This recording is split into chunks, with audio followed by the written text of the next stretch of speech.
Breaking news. Post ito ng ABS-CBN 1 hour ago. Basahin ko Tungkol ito sa Quadcom at pinapakasuhan si dating Pangulong Duterte. Breaking. House Quad Committee recommends filing of crimes against humanity charges against the following. Mabigat na kaso po ito, crimes against humanity. Ex-President Rodrigo Duterte, Senators Ronald De La Rosa and Christopher Lawrence Go, ex-PNP Chief Oscar Albayalde, Debold Sinas, former PCSO General Manager Police Colonel Royena Garma, Police Colonel Edelberto Leonardo, and Ermina Moking Espino. Ayan.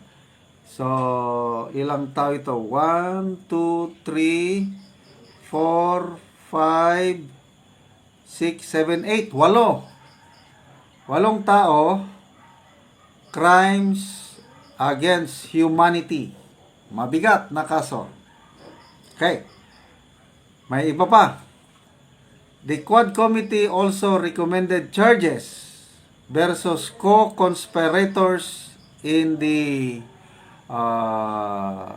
death of 3 Chinese nationals in Davao Prison and Penal Farm in August 2016. Number 1, ex-President Duterte, Police Colonel Garma, Police Colonel Leonardo, SPO4 Arthur Narzoles, and Superintendent Gerardo Padilla. Okay, the mega panel likewise recommended charges versus individuals allegedly involved in the killing of General Wesley Barayoga. Number 1, Police Colonel Garma, Police Colonel Leonardo, and 4 others. According to Representative Robert H. Barbers, further investigation should be conducted but not limited to Michael Yang, Alan Lin, Charlie Tan, Sammy Oy, Harry Roque, Cassandra Ong, Alice Go, and Tony Yang. The personalities are either implicated in the alleged drug trade or Pogo-related activities.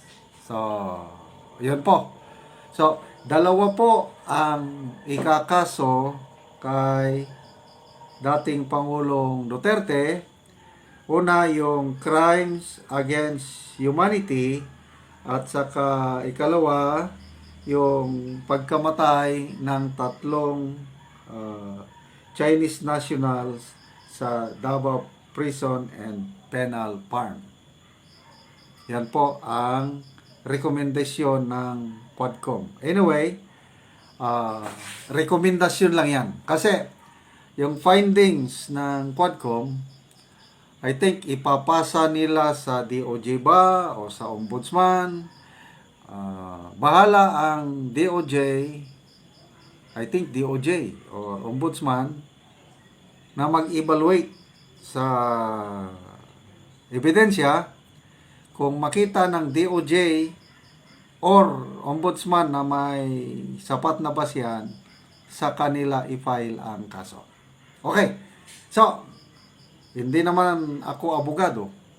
Kailan no problem ito. Mas maganda pa itong pangyayari ito na sasampahan na nila ng kaso si dating Pangulong Rodrigo Duterte. Yun ang matagal ng hamon ng dating Pangulo na file a case in court. So, huwag po tayong mag-alala. Rekomendasyon lang ito ng Quadcom. So, i-determine ba ng appropriate agency, DOJ ba or Ombudsman, then mamaya i-file na nila. O, doon na magkakaalaman Ang ano dyan is, gaano katibay ang ebidensya nila against kay former President Duterte, against kay dating, yung dalawang senador, Bongo and De La Rosa, against sa dalawang PNP chief, ex-PNP chief, Albayalde and Debol Senas. Gaano katibay yung ebidensya? Yan ang tanong. Gaano ka-credible ang kanilang witness, mga witnesses? Hindi naman tayo abogado, kaya lang very hindi mo naman kailangan ng rocket science para i-determine mo yung credibility ng itong mga nag-akusa, yung testigo ng Quadcom. Dalawang convicted na nakakulong na involved sa pag-smuggle ng illegal na gamot. Jimmy Guban and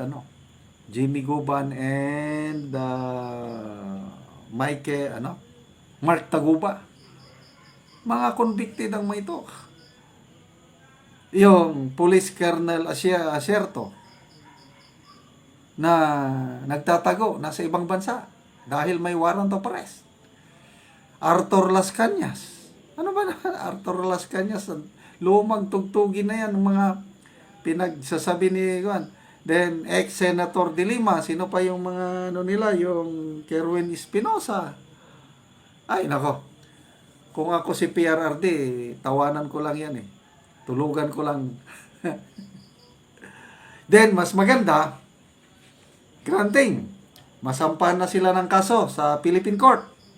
Mas maganda dahil lalong wala nang saysay yung ICC. Kasi bakit papasok pa ang ICC na meron namang ongoing na kaso dito sa Philippine Courts? Yan ang tingin ko mas maganda kung matuloy na itong kaso. Kasi yun naman ang hiling ni dating Pangulong Duterte na anytime pwede siyang haharap ng alinmang kaso sa Philippine Courts.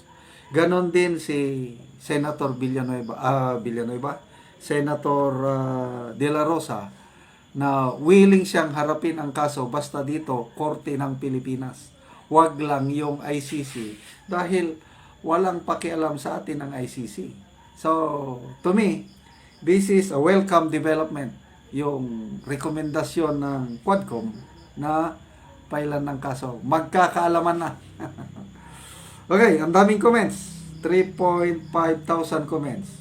Orlando De Leon, sabi niya, mga comedians. Nagpapatawa lang daw itong Quadcom.